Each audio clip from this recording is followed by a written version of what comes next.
Madam మహోన్నతుడా, మీకు వందనాలు స్తోత్రాలు ప్రభా. ఇప్పటి వరకు నాయన మమ్మల్ని మీరు సజీవ లెక్కలో ఉంచి మరొక దినాన్ని మీరు మాకు అనుగ్రహించినందుకు మీకు వందనాలు స్తోత్రాలు ప్రభా. ఈ దినాన్ని ప్రభా మీరు మీ వాక్యం ద్వారా మాతో మాట్లాడడానికి ఏర్పాటు చేసిన దాసుని బట్టి సురేష్ బాబు గారిని బట్టి నీకు వందనాలు స్తోత్రాలు అయ్యా. ఆ బిడ్డ ద్వారా ప్రభా మీరు మా అందరితో మాట్లాడి మమ్మల్ని బలపరచమని మేము ఈ వాక్యం ద్వారా ప్రభా సరి చేసుకుంటూ ప్రభా మేము బలం పొందుకొని నీకు సాక్షులుగా జీవించడానికి నిన్ను మహింపరచడానికి మీరు మాకు సహాయం చేయమని వేడుకుంటున్నాను తండ్రి. మీ యొక్క రాకడకు ప్రభా మేము సిద్ధపడుతూ ఇతరులను సిద్ధపరిచే వారం ఉండటానికి మీరు మాకు సహాయం చేయమని, మీ యొక్క వాక్యం ప్రభా మా అందరి జీవితాల్లో నూరంతలుగా ఫలభరితంగా ఉండటానికి మీరు కృపను అనుగ్రహించమని, ఇంకా జాయిన్ అవ్వాల్సిన వారిని కూడా ప్రభా మీ హస్తాలకు చెప్తూ మమ్మల్ని అందరినీ ప్రభా మీరే మీ వాక్యం చేత ప్రభా బలపరిచి నడిపించమని దయ చూపించమని మీ పరిశుద్ధాత్మ సన్నిధిగా సహవాసం కొరకే వేడుకొంచు యేసు దివ్యనామమున స్తుతించి బ్రతిమాలు అడుగుచున్నాం మా ప్రియ పరలోక తండ్రి. ఆమేన్. ఆమేన్. ఆమేన్. హల్లెలూయా. Praise the lord. Thank you so much sister గారు. స్వరూపన్న ప్లీజ్ అన్న. Thank you Johnson. కూడి వచ్చిన పరిశుద్ధులందరికీ దేవునామంలో వందనాలండి. ఈ సమయంలో మనకు వాక్యాన్ని అందించడానికి దైవాను చిత్తముగా ఏర్పరచబడినటువంటి బ్రదర్ సురేష్ బాబు అన్నయ్య గారు మనకు వాక్యాన్ని అందించడానికి సిద్ధంగా ఉన్నారండి. అన్నయ్య గారు అందరికీ సుపరిచితులే. కొత్త వారి కోసం సభా మర్యాద కోసం చిరుపరిచయం. అన్నయ్య గారిని పరిచయం చేయడం గౌరవంగా భావిస్తా ఉన్నాను. బ్రదర్ బి సురేష్ బాబు అన్నయ్య గారు ఆంధ్రప్రదేశ్లోని అనంతపూర్కు చెందిన వారండి. వీరు క్రైస్తవ సిద్ధాంతాలను బోధించడంలో ఆయన ప్రావీణ్యం కలిగిన బోధకులు. వివిధ సంఘాల్లో దేవుని వాక్య పరిచర్య మరియు వాక్య బోధనల ద్వారా ప్రభువుకు సేవ చేస్తా ఉన్నారు. సురేష్ బాబు గారు ఇంటర్మీడియట్ ఎడ్యుకేషన్ బోర్డునకు ప్రాంతీయ తనిఖీ అధికారిగా పదవి విరమణ చేశారు. అన్నయ్య గారి కుటుంబాన్ని దేవుడు దీవించిన విధానాన్ని బట్టి దేవునికి వందనాలండి. వెల్కమ్ టు అన్నయ్య, ప్లీజ్. Thank you Swaroop. వినిపిస్తుందా? వినిపిస్తుంది అన్నయ్య, please. Virtual prayer fellowship family members అందరికీ మన ప్రభును రక్షకుడైన యేసుక్రీస్తు నామమున శుభములు కలుగును గాక. మరి ఒక ఉదయకాలం మనందరం కలిసి దేవుని వాక్యమును ధ్యానించటానికి ఆయన మనకు అనుగ్రహించిన గొప్ప అవకాశాన్ని బట్టి ఆయనకు స్తోత్రములు. పాత నిబంధన గ్రంథంలో నుండి ప్రవక్త ఎజ్రా గ్రంథం 7వ అధ్యాయము 6వ వచనం నుండి 10వ వచనం వరకు చదువుకుందాం. నేను ఒక వచనం చదువుతాను, దయచేసి మీరు ఒక వచనం చదవండి. ప్రవక్త అయిన ఎజ్రా గ్రంథం 7వ అధ్యాయం 6వ వచనం నుండి 10వ వచనం వరకు చదువుకుందాం. ఈ ఎజ్రా ఇశ్రాయేలీల దేవుడైన యెహోవా అనుగ్రహించిన మోషే యొక్క ధర్మశాస్త్రమందు ప్రవీణత గల శాస్త్రి మరియు అతని దేవుడైన యెహోవా హస్తము అతనికి తోడుగా ఉన్నందున అతడు ఏ మనవి చేసినను రాజు అనుగ్రహించును. మరియు రాజైన 7వ సంవత్సరమున ఇశ్రాయేలీయులకు యాజకులు కొందరును లేవీయులను ద్వారపాలకులను నెతనీయులను బయలుదేరి యెరూషలేము పట్టణమునకు వచ్చిరి. రాజు ఏలుబడి యందు 7వ సంవత్సరం 5వ మాసంన ఎజ్రా యెరూషలేమునకు వచ్చాను. మొదటి నెల ముందు అతడు బబులోను దేశం నుండి బయలుదేరి తన దేవుని కరుణాహస్తము తనకు తోడుగా ఉన్నందున 5వ నెల మొదటి దినమున యెరూషలేమునకు చేరెను. ఎజ్రా యెహోవా ధర్మశాస్త్రమును పరిశోధించి దాని చొప్పున నడుచుకొనుటకును ఇశ్రాయేలీయులకు దాని కట్టడలను విధులను నేర్పుటకును దృఢ నిశ్చయము చేసుకొనేను. ప్రార్థన చేసుకుందాం. పరిశుద్ధుడైన తండ్రి యేసుక్రీస్తు ప్రభువానికి స్తోత్రములైన సర్వోన్నతమైన స్థలములలో మహింపరచబడు దేవా వందనాలు. భూమి మీద మీకు ఇష్టమైన బిడ్డలకు సమాధానాన్ని అనుగ్రహించి దేవానికి స్తోత్రం. మరి ఒక ఉదయకాలంన మీ పాద సన్నిధిలో చేరి ప్రభువా మేము నేర్చుకోవటానికి మాకు ఇచ్చిన అవకాశం బట్టి వందనాలు. నా నోటి మాటలు మా అందరి హృదయ ధ్యానములు మీ దృష్టికి అంగీకారయోగ్యములు చేయమని, మీకు మాత్రమే ఘనత, మా అందరికి ఆశీర్వాదం అనుగ్రహించమని మా ప్రభువును మీ ప్రియ కుమారుడైన యేసు స్వామి పేరటి ప్రార్థన అడిగి వేడుకుంటున్నాం తండ్రి. ఆమేన్. బైబిల్లో ఎజ్రా, నెహమ్యా అనే గ్రంథాలు మొదటి నుండి ఒకే గ్రంథంగా ఉన్నాయి. అయితే క్రీస్తు శకం 4వ శతాబ్దంలో అవి 2 పుస్తకాలుగా విభజించబడినట్టుగా బైబిల్ పండితులు మనకు చెప్తారు. ఇవి 2 చూడటానికి రాజకీయ సంబంధమైన వివరాలతో అవి ఒక పొలిటికల్ బ్యాక్గ్రౌండ్ ఉండే బుక్స్ లాగా మనకు కనబడతాయి. కానీ అందులో నుండి దేవుడు అనేక విషయాలు మనకు బోధించటానికి, మన ఆత్మీయ జీవితానికి పాఠములు నేర్పించడానికి అనేక విషయాలు అందులో ఉన్నట్టుగా మనము గ్రహించవలసిన వారంగా ఉన్నాం. యెహోయాకీను, సిద్కియా అనే రాజులను బబులోను రాజైన నెబుకద్నెజరు బందీలుగా చేసి యుద్ధంలో ఓడించి వారిని బబులోనుకు చెరలోనికి తీసుకెళ్ళాడు. దేవుడే తన ప్రజలను, తన దేవాలయాన్ని శత్రువుల చేతికి అప్పగించినట్టుగా మనకు కనబడుతుంది. ఆ శత్రువులు దేవాలయాన్ని కూల్చివేసి, సమూలంగా కాల్చివేసి, రాయి మీద లేకుండా దాన్ని పడద్రోసి అక్కడి నుండి కావలసినవన్నీ దోచుకొని వెళ్ళినట్టుగా మనకు అర్థమవుతుంది. రాయి మీద రాయి లేకుండా ఎందుకు కాల్చివేశారంటే, ఒక రాయిని ఇంకొక రాయిని అతికించటానికి, ఈ రోజుల్లో అయితే మనకి ఇటుకలు అతికించడానికి సిమెంట్ ఉంది, కానీ ఆ రోజుల్లో అలాంటి పదార్థాలు లేని కారణం చేత వాళ్ళు బంగారును కరిగించి వారికి ఉన్న ఆర్థిక వనరులను బట్టి, దావీదు సొలొమోను సమకూర్చి పెట్టిన సంపదను బట్టి పెద్ద రాతిని అతికించటానికి వారు బంగారును కరిగించి వారు రాళ్లను అతికించారు.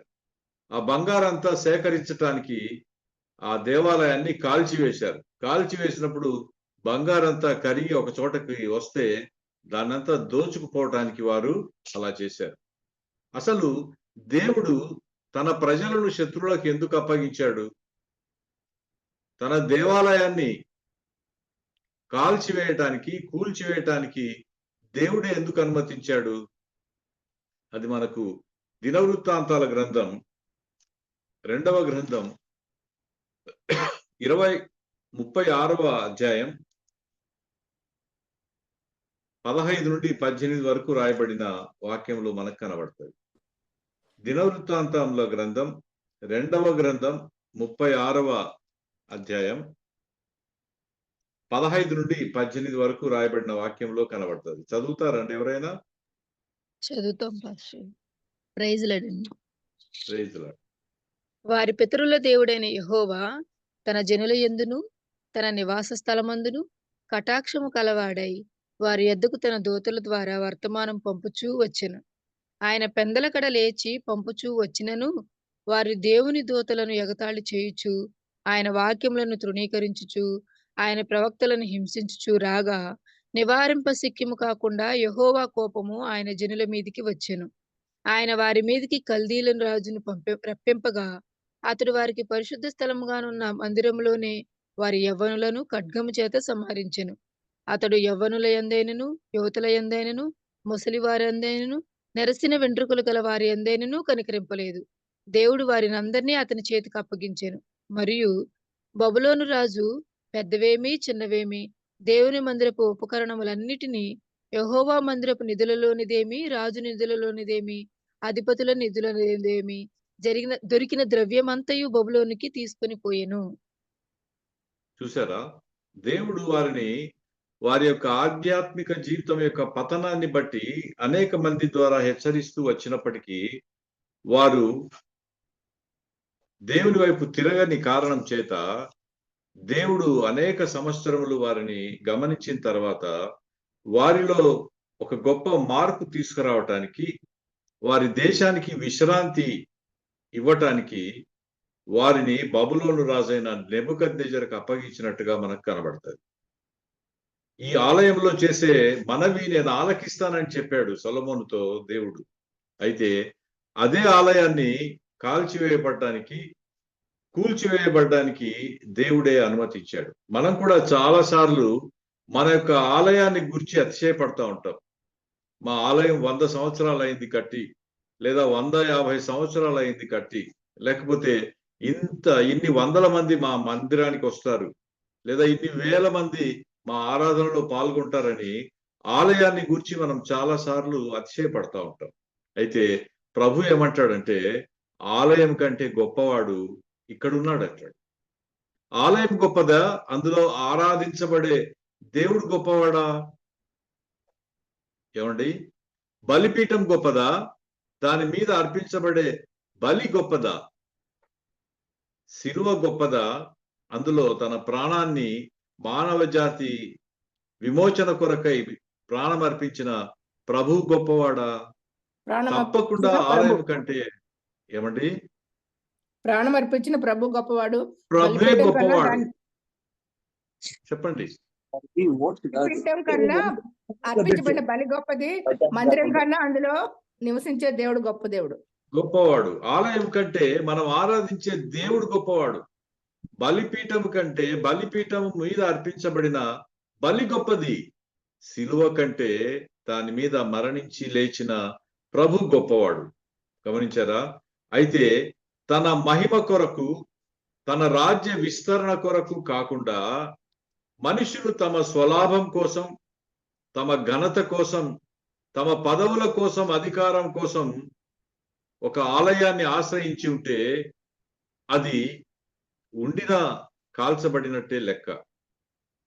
ఒక ఆలయం ఉందంటే అది ఒక వ్యక్తి మహిమ కొరకో, వ్యక్తుల సమూహము కొరకో కాదు, అది దేవుని మహిమ కొరకై ఆలయం అక్కడ ఏర్పాటు చేయబడింది. దేవుని రాజ్య విస్తరణ నిమిత్తమై అది ఒక సాధనముగా వినియోగించబడాలి. అలా కానప్పుడు ఆ ఆలయం ఉన్న ఒకటే, కాల్చివేయబడిన ఒకటే. దేవుడు అక్కడ నివసించాడు. ఆ మందిరంలో మనం ఊరికే మన సంతోషం కొరకు మనం ప్రయాసపడవలసిందే తప్ప దేవుని ఆజ్ఞలు నెరవేర్చబడకపోతే ఆ ఆలయము కాల్చబడినట్టే లెక్క. సరే, ఇక్కడ చూస్తే ఇందాక చదివిన వాక్య భాగంలో దినవృత్తాంతాల గ్రంథంలో మనం చూసాం, శత్రువులు తమకు ఓపిక ఉన్నంత వరకు ముసలి వాళ్ళను, పిల్లవాళ్లను, నెరసిన వెంట్రుకలు కలిగిన వారిని, స్త్రీలను తేడా లేకుండా అందరిని చంపగా మిగిలిన వారిని అందరినీ బందీలుగా చేసి యెరూషలేము నుండి బాబేలుకు తీసుకువెళ్లారు. ఎంత దూరం ఉంటుంది అనుకుంటున్నారండి యెరూషలేము నుండి బాబేలుకు లేదా బబులోను దేశానికి? ఎంత దూరం ఉండొచ్చు? ఎప్పుడన్నా ఆలోచించారా? చూసారా బైబిల్లో? అది సుమారుగా 860 మైళ్ళు ఉంటుంది. 860 మైళ్ళ దూరం. ఇప్పుడు ఇందాక చదువుకున్నాం మనము, ఎప్పుడు ప్రయాణం ప్రారంభించి ఎప్పుడు వచ్చాడో ఎజ్రా చదువుకున్నాం. మొదటి నెల ప్రారంభం చేసి మొదటి రోజు 5వ నెలలో వచ్చాడు. బబులోను దేశం నుండి మొదటి నెల మొదటి రోజు ప్రారంభం చేసి 5వ నెలకు అక్కడ చేరుకున్నాడు. అంటే సుమారుగా 45 రోజుల నుండి 60 రోజుల ప్రయాణం పట్టేంత 900 మైళ్ళ దూరంలో ఉన్న బబులోను దేశానికి యెరూషలేము నుండి రాజును, మిగిలిన ప్రజలందరినీ బానిసలుగా చేతులకు బేడీలు వేసి తీసుకెళ్లారు. ఇది 70 సంవత్సరముల చెర కాలం. ఈ 70 సంవత్సరముల చెరలో వారు ఉండవలసిందే అని ప్రవక్త అయిన ఇర్మియా ద్వారా, ప్రవక్త అయిన యెషయా ద్వారా దేవుడు ఇశ్రాయేలీయులను ముందే హెచ్చరించాడు. అది చూడండి, ఇర్మియా గ్రంథం 25వ అధ్యాయం 12వ వచనంలో మనకు కనబడుతుంది. ఇర్మియా గ్రంథం 25వ అధ్యాయం. యెహోవా వాక్కు చదవమంటారండి? చదవండి. 11 కూడా చదవండి ప్లీజ్. 11వ వచనం కూడా చదవండి. ఈ దేశమంతయు పాడుగాను నిర్జనముగాను ఉండును. ఈ జనులు 70 సంవత్సరములు బబులోను రాజునకు దాసులుగా ఉందురు. యెహోవా వాక్కు ఇదే. 70 సంవత్సరములు గడిచిన తరువాత వారి దోషములను బట్టి నేను బబులోను రాజును, ఆ జనులను కల్దీయుల దేశమును శిక్షింతును. ఆ దేశము ఎప్పుడు పాడుగా నుండినట్లు నియమింతును. చూసారా? దేవుడు వారింకా చెరలోకి పోక మునిపే ఇర్మియా ద్వారా ఒక నిర్ణీత కాలంని, ఆ చెర యొక్క నిర్ణీత కాలం ఎంతో ముందుగానే ప్రజల్ని హెచ్చరిస్తా ఉన్నాడు. అదే మనం ఇందాక చదివాం. అదే విషయాన్ని యెషయా గ్రంథం 44వ అధ్యాయం 28వ వచనం దయచేసి చూడండి. యెషయా గ్రంథం 44వ అధ్యాయం 28వ వచనం చూడండి. కోరేషుతో నా మందకాపరి నా చిత్తమంతయు నెరవేర్చువాడా అని చెప్పువాడను నేనే. యెరూషలేముతో నీవు కట్టబడదువనియు దేవాలయమునకు పునాది వేయబడదువనియు నేను చెప్పుచున్నాను. చూసారా, చెరలోకి ఏ రాజు కాలంలో పోతాడో, ఏ దేశంలోకి పోతారో చెప్పాడు. అలాగే ఏ రాజు కాలంలో వాళ్ళు చెరలో నుండి బయటికి రావడానికి సమయం ఆసన్నమవుతుందో కూడా చెప్పబడింది. అప్పటికింకా కోరేషు జన్మించదే లేదు. అప్పటికే యెషయా ఆయన పేరుతో ఒక ప్రవచనాన్ని చెప్పినట్టుగా మనము చూస్తాం. ఆ ప్రవచనం యొక్క నెరవేర్పును దానియేలు గుర్తించాడు, జెరుబ్బాబెలు గుర్తించాడు, ఎజ్రా గుర్తించాడు, అలాగే నెహమ్యా గుర్తించాడు. వీళ్ళందరూ సమకాలీకులు, కాంటెంపరరీస్. ఈ సమకాలీకులందరూ కలిసి బబులోను దేశంలో శత్రు దేశంలో వారు బానిసలుగా సంవత్సరాలను గడిపారు. ఇప్పుడు ఆ యొక్క ప్రవచన నెరవేర్పు కాలము వచ్చిందని గుర్తించిన దానియేలు గాని, ఎజ్రా గాని, జెరుబ్బాబెలు గాని, అలాగే నెహమ్యా కానీ వారు ప్రార్థన చేసి తమ యొక్క స్వంత దేశానికి తీసుకువెళ్ళమని దేవుణ్ణి కోరుకోవటం మనం ఇక్కడ చూస్తాం. ఈ ఎజ్రా ఈ గ్రంథంలో 7 అధ్యాయాల వరకు కనపడ్డాడు. 8వ అధ్యాయంలో మాత్రమే ఎజ్రా మనకు కనబడతాడు. ఈ ఎజ్రా ఒక ప్రవక్త. ప్రవక్త అంటే దేవుని తరపున ప్రవచనాలను ప్రజలకు బోధించేవాడు. దేవుని ప్రవచనాలంటే తన రాజ్య విస్తరణ నిమిత్తమై దేవుని యొక్క ప్రణాళికలు ఏంటో బోధించటం, తన ప్రజలు దేవునికి దూరంగా వెళ్తుంటే వాళ్ళని హెచ్చరించటం, గద్దించటం లాంటివి చేసేవాడే ప్రవక్త. అంతేకాకుండా ఈయన ఒక యాజకుడు కూడా. ప్రజల తరపున దేవుని దగ్గర ప్రార్థన చేసేవాడు, ప్రజల వాయిస్ ను దేవుడికి వినిపించేవాడు, యాజక ధర్మం నెరవేర్చేవాడు, బలులను అర్పించి దేవునికి హోమం అర్పించే యాజకుడు. తర్వాత ఒక శాస్త్రి. శాస్త్రి అంటే ఏంటంటే ధర్మశాస్త్రాన్ని ఉపదేశించేవాడు. ఉపదేశకులకు ఉపదేశకుణ్ణి శాస్త్రి అని పిలుస్తారు. తర్వాత ధర్మశాస్త్ర ఉపదేశకుడు. ఈయన ఒక అహరోనుకు చెందిన ఒక శాస్త్రి. ఈయన ఉద్యోగం ఏంటంటే పానదాయకుడు. ఆ రాజుకు తాగటానికి ద్రాక్షారసాన్ని అందించేవాడు. ఎజ్రా అదే ఉద్యోగంలో ఉన్నాడు. అలాగే నెహమ్యా కూడా అదే ఉద్యోగంలో ఉన్నాడు. గమనించండి, వారికి ఎంత ఇంటెగ్రిటీ లేకపోతే శత్రు దేశంలో పానదాయకుడు అనే ఉద్యోగం వారికి ఇవ్వబడుతుంది. పానదాయకుడు ఎంత ప్రధానమైన వ్యక్తి రాజు జీవితంలో అంటే, రాజు తినబోయే వస్తువులను, త్రాగబోయే వస్తువులను ముందు రుచి చూసే బాధ్యత ఈ పానదాయకుడిది. అంటే ఎవరైనా విష ప్రయోగం రాజు పైన చేసే అవకాశం ఉంది కాబట్టి వాటిని చూసి ఆయన సర్టిఫై చేసిన తర్వాత మాత్రమే రాజు ఆ ఆహారాన్ని తీసుకుంటాడు లేదా పానీయాన్ని తీసుకుంటాడు. అంటే ఎంత నిజాయితీ కలిగిన వ్యక్తి, ఎంత ఇంటెగ్రిటీ ఉంటే ఒక శత్రు దేశంలో నుండి వచ్చిన బానిసలకు అంత గొప్ప ఉన్నతమైన నమ్మకమైన ఉద్యోగాన్ని ఇవ్వటం జరిగి ఉంటుందో మనం చూడగలుగుతాం. ఆయన ఒక స్టెవర్డ్ గా మనకు కనబడతాడు. అంతేకాకుండా రాజుకు అత్యంత ప్రీతిపాత్రుడుగా కనబడతాడు. ఆ గ్రంథం అంతా మీరు చదివితే రాజు ఎంతగా ఇష్టపడుతున్నాడో, ఇతని యొక్క అభిమానం కోసం లేదా ఇతని యొక్క ఆలోచనల ప్రకారం రాజు ఎలా నడుచుకుంటాడో మనము చూడగలుగుతాం. నెబుకద్నెజరు తర్వాత ఆ సామ్రాజ్యాన్ని అహష్వేరోషు పరిపాలించాడు. అహష్వేరోషుకు ఎస్తేరుకు కలిగిన కుమారుడే కోరేషు. కోరేషు తర్వాత దర్యావేషు పరిపాలించాడు. దర్యావేషు తర్వాత అర్తహషస్త పరిపాలించాడు. ఇది ఆ 70 సంవత్సరముల యొక్క రాజ్యం యొక్క డైనాసిటీ. ఈ రాజుల తర్వాత చివరి అంటే కోరేషు కాలం వచ్చేటప్పటికి ఆ కోరేషు ఒక ప్రకటన చేశాడు. శత్రు దేశంలో ఉన్న అంటే మా దేశంలో ఎవరైతే బానిసలుగా ఉంటున్నారో ఇశ్రాయేలు జాతి వారు, యూదులు, వారు తమ తమ దేశాలకు వెళ్ళాలనుకున్న వారు వెళ్ళవచ్చు అని తన దేశం అంతటా ఒక ప్రకటన చేయించాడు. ఎంతమంది ఉండొచ్చు అంటే బానిసలుగా బబులోన్ దేశంలో సుమారుగా 30 లక్షల మంది యూదులు బానిసలుగా అక్కడ 70 సంవత్సరాలు గడిపారు. రాజు ఈ ప్రకటన చేసిన తర్వాత మొట్టమొదటిసారి జెరుబ్బాబెలు నాయకత్వంలో సుమారుగా 50,000 మంది మొట్టమొదటిసారి యెరూషలేముకు ప్రయాణమై వచ్చారు.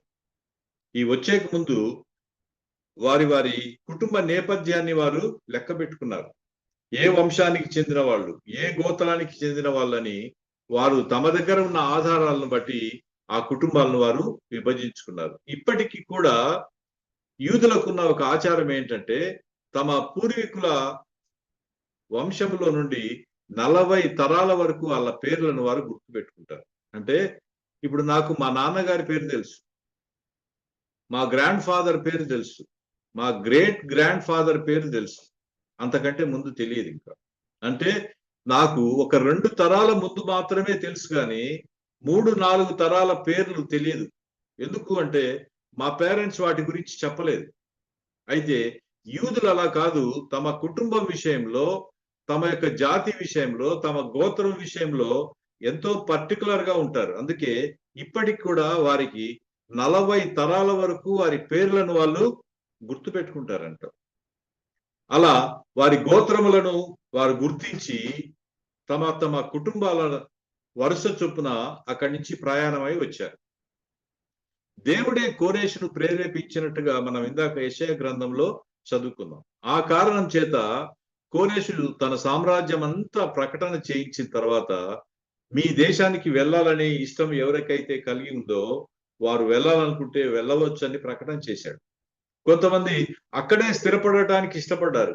అక్కడున్న వాళ్ళని పెళ్లి చేసుకుని అక్కడే పిల్లలు కానీ అక్కడే వారు స్థిర నివాసం ఏర్పాటు చేసుకున్నారు. కొంతమంది ఆగిపోయారు. అయితే కొంతమంది మాత్రము అక్కడి నుంచి బయటకు వచ్చారు. ఇందాక చెప్పాను నేను, సుమారుగా 30 లక్షల మంది అక్కడ బానిసలుగా ఉంటే వారిలో మొదటి విడతగా 50,000 మంది ఈ యొక్క జెరుబ్బాబెలు నాయకత్వంలో వచ్చారు. ఆ వచ్చేకి ముందు కోరేష్ ఇంకొక మాట కూడా ప్రకటన చేయించాడు, అధికారులకు చెప్పాడు. ఏమనంటే నెబుకద్నెజరు ఆ దేవాలయాన్ని దోచుకొని ఏ ఆభరణాలు అయితే తెచ్చాడో, వివిధ వస్తువులు ఏవైతే తెచ్చాడో వాటన్నిటిని ఖజానా తెరచి, ఖజానాలో ఉన్న గ్రంథాలన్నీ తెరచి దాని ప్రకారం చూసి యెరూషలేము నుంచి తీసుకొని వచ్చిన వాటన్నిటిని తిరిగి యెరూషలేమునకు తీసుకొని వెళ్ళండి, అక్కడ మీరు మీ దేవాలయాన్ని కట్టుకోండి అని అనుమతి కూడా ఈ కోరేష్ ఇచ్చినట్టుగా మనము చూస్తాం. గమనించండి, దేవుడు మూస్తే ఆ తలుపులు ఎవ్వరూ తెరవలేరు, దేవుడు తెరిస్తే ఆ తలుపులు ఎవ్వరూ మూయలేరు. అది దేవుని వాక్యంలోనే మనము చూడగలుగుతాం. కాబట్టి కోరేష్ ఇప్పుడు తమ దేశం నుండి పోవటానికి తనకంటే ముందు నెబుకద్నెజరు తీసుకొని వచ్చిన ఆలయ సంపదనంతటిని రికార్డులో రాసి ఉన్నారు. అవన్నీ తీసుకొచ్చి ఎక్కడక్కడ పడేయలేదు, కానీ వాటన్నిటిని రికార్డులో రాసి ఉంచారు. వాటన్నిటిని లెక్క ప్రకారం తమ దేశానికి తీసుకువెళ్ళటానికి యూదులకు అనుమతి ఇచ్చాడు. యూదులకు తమ దేశమన్నా, తమ పూర్వీకులన్నా, తమ నివాస స్థలాలన్నా, తమ పూర్వీకుల సమాధులన్నా ఎంతో ప్రీతి, ఎంతో గౌరవం. అది నేటికి మనం చూడవచ్చు.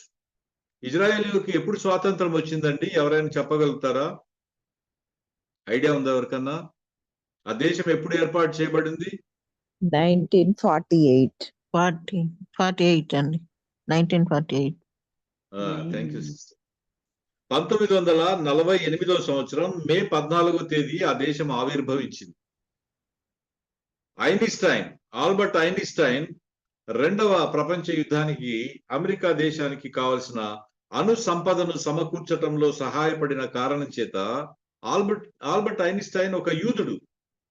దానికి కృతజ్ఞతగా అమెరికా దేశము ఏం కావాలని అడిగినప్పుడు ఆల్బర్ట్ ఐన్స్టైన్ తనకు కావాల్సిన సంపద కోసమో, పదవుల కోసమో, హోదాల కోసమో అడగలేదు, కానీ మాకు అంటే యూదులకు దేశం లేదు ఇంతవరకు. క్రీస్తు పూర్వం 550లో మేము దేశాన్ని వదిలిపెట్టి పారిపోయి వచ్చేసాము. ఇప్పటి వరకు మాకు దేశం లేదు. కాబట్టి మాకంటూ ఒక దేశాన్ని ఏర్పాటు చేయమని అడిగినప్పుడు అమెరికా దేశం చొరవ తీసుకొని ఆ మిడిల్ ఈస్ట్ లో ఉన్న సుమారు 7-8 ముస్లిం దేశాల్లో నుంచి కొంత భూభాగాన్ని సేకరించి వారికంటూ ఒక దేశాన్ని ఏర్పాటు చేసి ఇచ్చింది. అది 1948 సంవత్సరం మే 14వ తేదీ జరిగింది. ఈ స్వాతంత్రం వచ్చిన తర్వాత ప్రపంచ వ్యాప్తంగా ఉన్న యూదులందరూ తమ దేశానికి, తమ ప్రాంతాలకు తరలి రావటం జరుగుతుంది. అది నేటికి జరుగుతోంది. ఈ రోజుకు కూడా విదేశాల్లో ఉన్న యూదులు తమ దేశానికి వచ్చి నివాసాన్ని ఏర్పాటు చేసుకోవడం వల్ల మనం చూడగలుగుతున్నాం. చరిత్రలో మన యొక్క కాంటెంపరీ సొసైటీలో దాన్ని మనం చూడగలుగుతాం. ఎవరు ఏ వంశీయులో, ఏ గోత్రానికి చెందినవారో తెలుసుకోవటానికే ఇశ్రాయేలీలందరూ తమ దేశానికి రావడం ప్రారంభించిన తర్వాత మెడికల్ ఇన్వెన్షన్స్ కొన్ని చేశారు. అందులో భాగమే డిఎన్ఏ కనుక్కోవటం, అందులో భాగమే జెనోమ్ కనుక్కోవడం. అంటే 12 గోత్రాలకు సంబంధించిన వారి యొక్క డిఎన్ఏ వారు ఐడెంటిఫై చేయటానికి, వీడు ఏ గోత్రానికి చెందినవాడో తెలుసుకోవటం కోసము ఆ యొక్క ఇన్వెన్షన్ జరిగింది. ఇది మెడికల్ ఇన్వెన్షన్ బై ఇస్రాయలైట్స్. వారికి తమ జాతి పట్ల, తమ గోత్రాల పట్ల, తమ ప్రజల పట్ల ఎంత ఆసక్తి ఉందో తెలుసుకోవటానికి ఈ విషయాన్ని నేను మీకు చెప్తున్నా. తిరిగి స్వదేశానికి వచ్చిన యూదులు ఎవరైనా మొట్టమొదటి చేసే పని ఏంటంటే వారు నివసించడానికి గృహాన్ని ఏర్పాటు చేసుకుంటారు. లేకపోతే బాగా డబ్బులున్న వ్యాపారస్తులైతే కాలనీలను ఏర్పాటు చేస్తారు.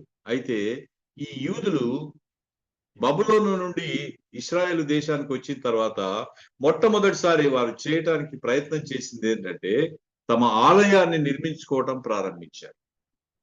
తిరిగి దేవునికి బలులు అర్పించటానికి బలిపీఠాన్ని ఏర్పాటు చేసుకున్నారు. చూసారా వారి ప్రయారిటీస్ ఎలా ఉన్నాయో? యేసుప్రభు అంటాడు అదే కదా, నా రాజ్యాన్ని, నా నీతిని మొదట వెతకమంటాడు.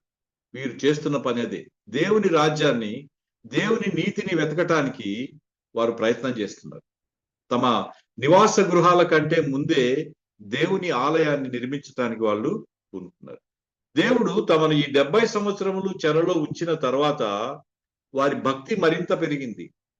తర్వాత వారికి దేవుని పట్ల, ఆలయం పట్ల ఆసక్తి మరింత పెరిగింది.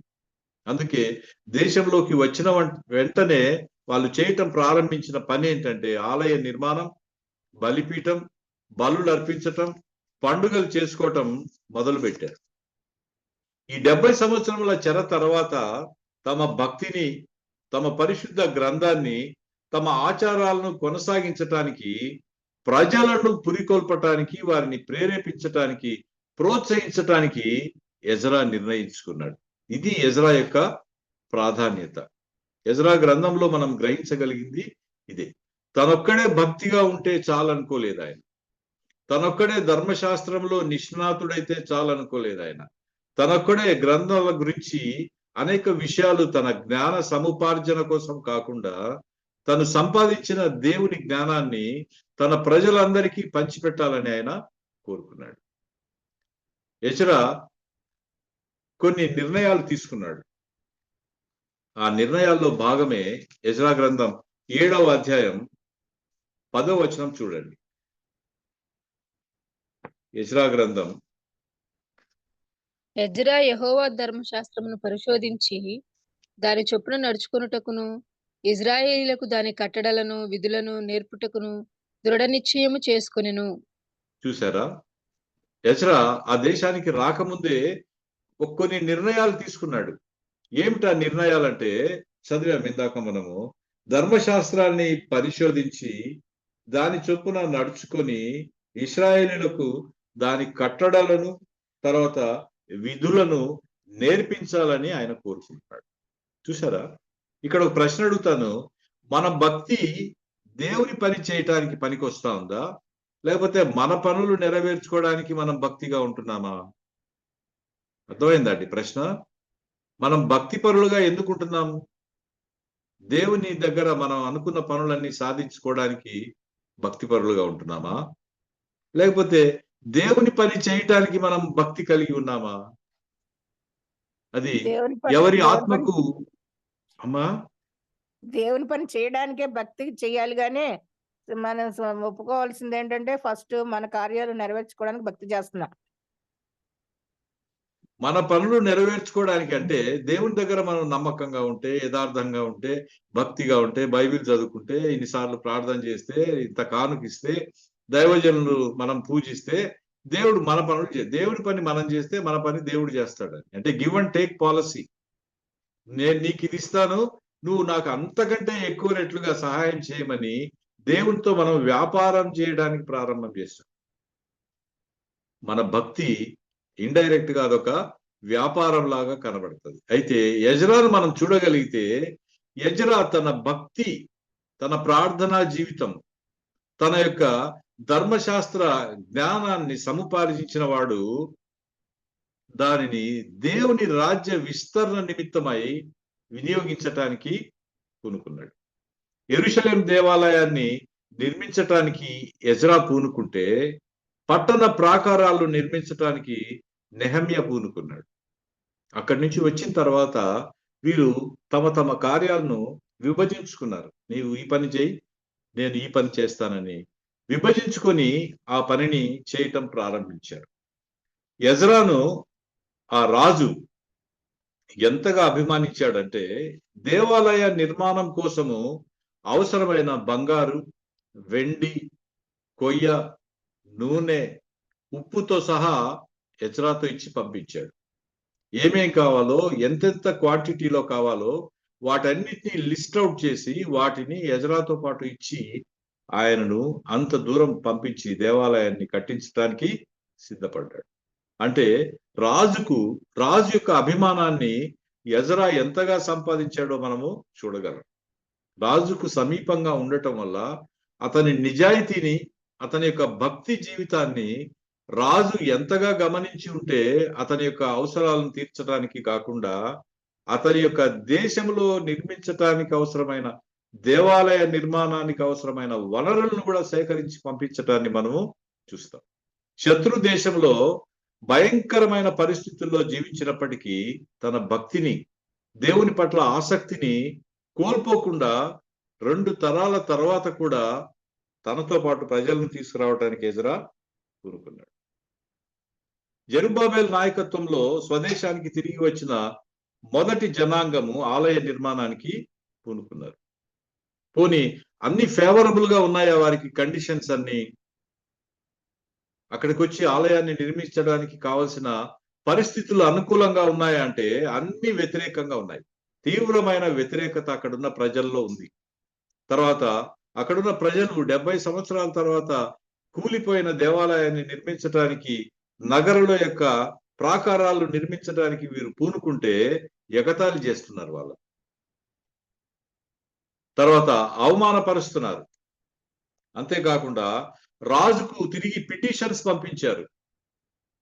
వీళ్ళు ఇట్లా మీ పేరు చెప్పుకొని ఇక్కడ దేవాలయాన్ని నిర్మిస్తున్నారు, మీ పేరు చెప్పుకొని వీళ్ళు ప్రాకారాలను కట్టుకుంటున్నారు, వీరిని మీరు ఆ పనులు ఆపివేయమని మీరు ఒక తాకీదును పంపించమని రాజుకు ఒక కంప్లైంట్, పిటిషన్ కూడా పంపించినారు. స్వదేశంలో నిరాకరణ ఎదురవుతా ఉంది. అయినప్పటికీ ఏ మాత్రం నిరుత్సాహపడకుండా, భయపడకుండా, దేవుని పని పట్ల ఆసక్తిని కోల్పోకుండా అనానుకూలమైన పరిస్థితులలో వారు ఆ పనిని కొనసాగించారు. ఇక్కడ మరి ఒక ప్రశ్న అడుగుతాను. అలాంటి అనానుకూలతలు ఏమి లేవు, మనకు అవమానాలు ఏమి లేవు, లేకపోతే ఎవరు మనల్ని హేళన చేసేవారు లేరు, భయపెట్టే వాళ్ళు లేరు. మరి దేవుని పని మనం ఎంత మాత్రం చేస్తా ఉన్నాం? ఎజ్రా జీవితంలో లెసన్ ఫర్ లైఫ్ ఏమైనా నేర్చుకోవాలంటే ఇలాంటివి అనేకం మనకు కనబడతాయి. తీవ్రమైన వ్యతిరేకత మధ్య, శత్రువుల మధ్య, అక్కడున్న స్థానిక ప్రజలు అతన్ని వ్యతిరేకిస్తున్నప్పటికీ ఏమాత్రం భయపడకుండా, వారికి లొంగిపోకుండా తాను చేయదలుచుకున్న పని, దేవుని పని చేయటానికి ఆయన పూనుకున్నాడు. మీరు జాగ్రత్తగా, క్షుణ్ణంగా, తీవ్రంగా గమనించగలిగితే మన దేశంలో కూడా ప్రజెంట్ కరెంట్ పొలిటికల్ సెనారియో కూడా ఇలాగే కనబడుతుంది. దేవుని పనికి వ్యతిరేకత ప్రారంభమైంది. దేవుని పనిని ఆటంకపరిచే ప్రభుత్వాలు మనకు వచ్చాయి. దేవుని పని పట్ల ఆసక్తిని మనం కోల్పోవటానికి అన్ని పరిస్థితులు అనుకూలంగా ఉన్నాయి. మరి మనము దేవుని కొరకు నిలబడవలసిన సమయం ఆసన్నమైంది. ఎంతమంది ప్రతికూల పరిస్థితులలో నిలబడి మనము దేవుని పని చేయటానికి సిద్ధపడ్డాం? రాజ్య వ్యతిరేకత మనం చూస్తుంటే మనకు అర్థమవుతుంది. దేవుని రాజ్యాన్ని నిర్మించటానికి మన ప్రభుత్వాలు ఎలా ఆటంకపరుస్తున్నాయో మనం గమనించవచ్చు. గమనించండి, జాగ్రత్తగా వినండి. దేవుని పనికి వ్యతిరేకత సృష్టి ప్రారంభం నుంచే ఉంది. మొదటి శతాబ్దంలో సంఘం ఏర్పడిన తర్వాత ఆ యొక్క వ్యతిరేకత మరింత తీవ్రమైన స్థితికి వెళ్ళింది. ఆ తీవ్రతను తట్టుకోలేక, ఆ శ్రమలను హింసలను భరించలేక శిష్యులు సైతం తమ దేశాన్ని వదిలేసి పారిపోయినట్టుగా మనం చూస్తాం. చెల్లా చెదరైనట్టుగా మనం చూస్తాం. వాళ్ళు ఎదుర్కొన్న శ్రమలు, హింసలు అన్ని ఇన్ని కావు. అయినప్పటికీ వారు తమ పనిని చేయకుండా మానలేదు. దేవుని పనిని వారు కొనసాగిస్తూనే ఉన్నారు. గమనించండి, దేవుని పనికి ఎప్పుడు ఆటంకం, అవరోధం ఎదురవుతుందో ఆటోమేటిక్ గా ప్రవాహము ఇంకొక మార్గాన్ని తీసుకుంటుంది. ఇంకా వేగంగా అక్కడి నుంచి ప్రవహించడం ప్రారంభం చేస్తుంది. దేవుని పనిని ప్రతి తరములో ఆటంకపరిచే జనాన్ని మనం చూడగలుగుతాం. దేవుని పని ఏ తరంతోనూ ఆగిపోయినట్టుగా కూడా మనం చూడలేము. ఎంత అవరోధాన్ని ప్రజలు, ప్రభుత్వాలు కల్పిస్తారో అంత వేగంగా, అంత బలంగా అది మరొక దిశలో ప్రయాణం చేసినట్టుగా మనము చూడగలుగుతాం. దేవుడు మొదటి నుండి తన సామ్రాజ్యాన్ని, తన రాజ్యాన్ని స్థాపించడం అనే పని చేస్తా ఉన్నాడు. మనం అందులో భాగస్వాములుగా ఉండాలనుకుంటే, దేవునికి అందుబాటులో ఉండగలిగితే దేవుడు మనల్ని వాడుకుంటాడు. It's not your ability God counts, it is your availability that matters. మన యొక్క సామర్థ్యాన్ని బట్టి దేవుడు వినియోగించుకోడు, కానీ మనం అందుబాటులో ఉండటాన్ని బట్టి. దేవుడు పిలిచినప్పుడు, ప్రభువా నేనున్నాను, మా కొరకు ఎవరు వెళ్తారని అడిగినప్పుడు యెషయా చెప్తున్నాడు, నేను వెళ్తానని చెప్తున్నాడు. అలా చెప్పగలిగే విధేయత మనం చూపగలిగితే దేవుడు తన రాజ్య విస్తరణలో మనల్ని వినియోగించుకోవటానికి ప్రయత్నం చేస్తాడు. దేవాలయాన్ని నిర్మించటానికి పునాది ప్రారంభించారు. గొప్ప ఆర్భాటంతో, గొప్ప ఏడ్పుతో, అరుపులతో, కేకలతో వాళ్ళు ఆ యొక్క పునాది వేయటం మనం చూడగలుగుతాం గ్రంథంలో. మొదటి దేవాలయాన్ని చూసిన వాళ్ళు, అంటే గుడ్ ఓల్డ్ పీపుల్ ఉన్నారు, అప్పటికి ఇంకా బ్రతికే ఉన్నారు. అంటే వారి వయసు సుమారుగా 70 సంవత్సరములు పైబడి 80-90 సంవత్సరములు ఉండి ఉండవచ్చు. ఎజ్రా లాంటి వాళ్ళు చెరలో పుట్టి చెరలో పెరిగారు. చెరలోకి పోయిన వాళ్ళలో కొంతమంది నిండు వృద్ధాప్యంలో ఉన్న వారు తిరిగి వెనక్కి వచ్చారు. వారికి పాత దేవాలయం జ్ఞాపకం వస్తుంది. సొలొమోను కట్టించిన దేవాలయము, అక్కడ అర్పించిన బలులు, అక్కడ చేసిన నైవేద్యాలు, ప్రార్థనలు జ్ఞాపకం చేసుకొని గట్టిగా ఏడుస్తూ వారు తిరిగి తమ దేవాలయ పనుల్ని ప్రారంభించినట్టుగా మనము చూస్తాం. చూసారా? ఆలయ నిర్మాణం నిలిపివేయటానికి పిటిషన్స్ ఎన్నో తయారు చేశారు, రాజుకు పంపించారు, అధికారులకు లంచాలు కూడా ఇచ్చారు. చూడొచ్చు మనం గ్రంథం చూస్తే.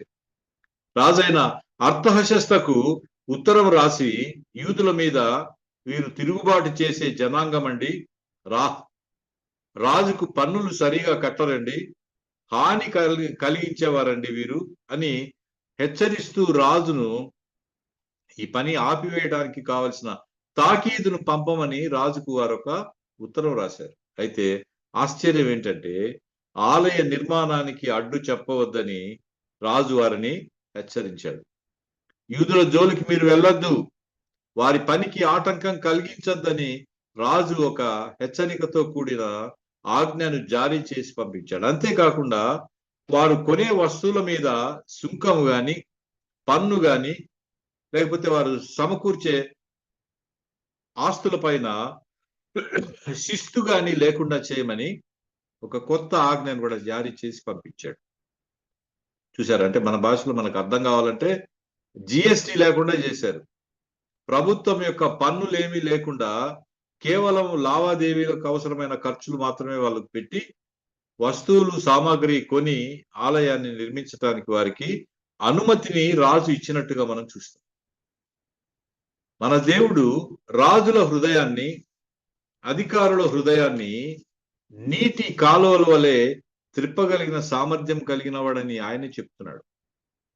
ఈ పరిస్థితులన్నీ గమనించిన తర్వాత మనకు అది జ్ఞాపకం వస్తుంది. నెబుకద్నెజర్ పాలనలో ఆ దేవాలయం నాశనం అయిపోయింది. కోరేషు ఆజ్ఞ ద్వారా ఆ యొక్క ఆలయ నిర్మాణం ప్రారంభమైంది.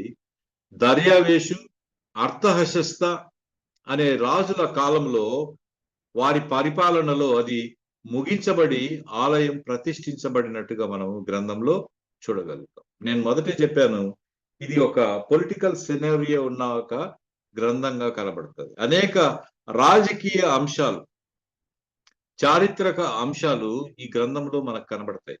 వాటితో పాటు ఆధ్యాత్మిక విషయాలు, ఆత్మీయ సత్యాలు కూడా మనం సేకరించడానికి ప్రయత్నం చేయాలి.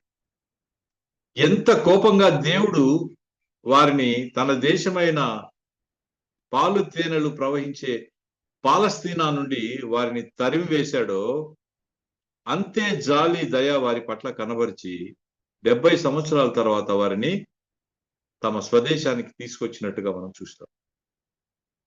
Lesson for life. ఇందులో మనం గ్రహించవలసిన జీవిత సత్యం ఏంటంటే, మనం ఎంత విశ్వాసంలో దిగజారినప్పటికీ, వ్యక్తి అయినా సరే, కుటుంబమైనా సరే, సమాజమైనా సరే, విశ్వాసంలో ఎంతగా దిగజారిపోయినప్పటికీ, ఎంత భ్రష్టత్వంలో ఉన్నప్పటికీ, దేవుని వైపు నిజంగా తమ్మును తాము తగ్గించుకొని ప్రార్థిస్తే ఆయన మన పట్ల జాలి కనబరిచే దేవుడని మనకు అర్థమవుతుంది. వారంటే అసహించుకున్నాడు దేవుడు. వారి ఆధ్యాత్మిక పతనాన్ని చూసి విసుక్కున్నాడు దేవుడు. ఎంత కోపం వస్తే, దీర్ఘశాంతుడని పేరు కలిగిన దేవుడు ఎంత కోపం వచ్చింటే వారిని 70 సంవత్సరాల పాటు చెరలో ఉంచి ఉంటాడు, గమనించండి. అయితే వారిని నాశనానికి అప్పగించకుండా వారిలో మిగిలి ఉన్న వారిని తన జాలి దయచేత తిరిగి తమ తమ దేశానికి రావటానికి వారికి అవకాశాన్ని ఇచ్చినట్టుగా మనము చూస్తాం.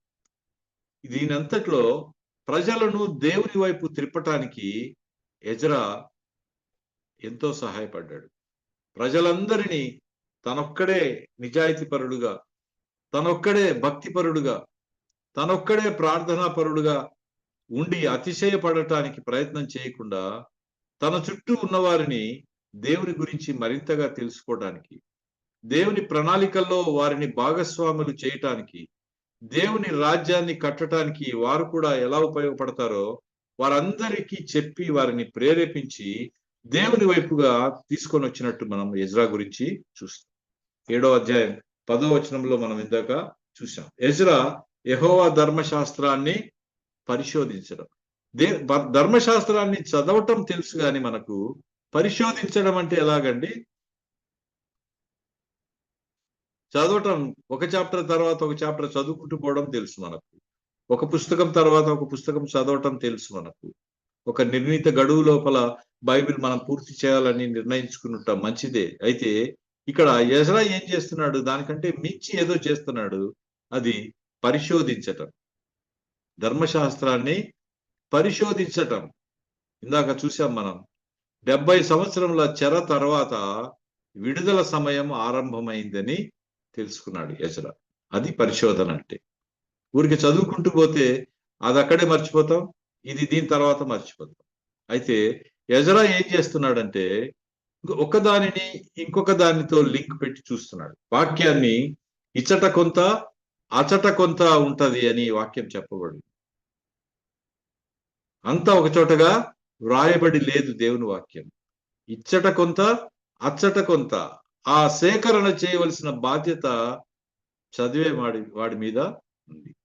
ఆ సేకరణ చేసే పనినే ఎజ్రా పరిశోధిస్తున్నట్టుగా మనకు బైబిల్ చెప్తుంది. ధర్మశాస్త్రాన్ని పరిశోధించటం ప్రారంభించాడు.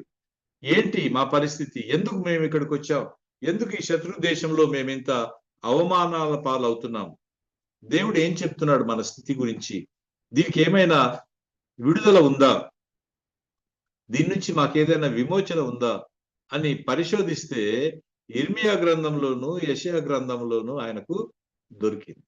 అప్పుడు అర్థమైంది 70 సంవత్సరాల చెరకాలం పూర్తయిందని. అందుకే దానియేలు కూడా అది గ్రహించిన వాడై ప్రార్థన చేస్తున్నాడు. ఎజ్రా కూడా అది గ్రహించిన వాడై ప్రార్థన చేసి రాజు దగ్గర మొరపెట్టుకున్నాడు.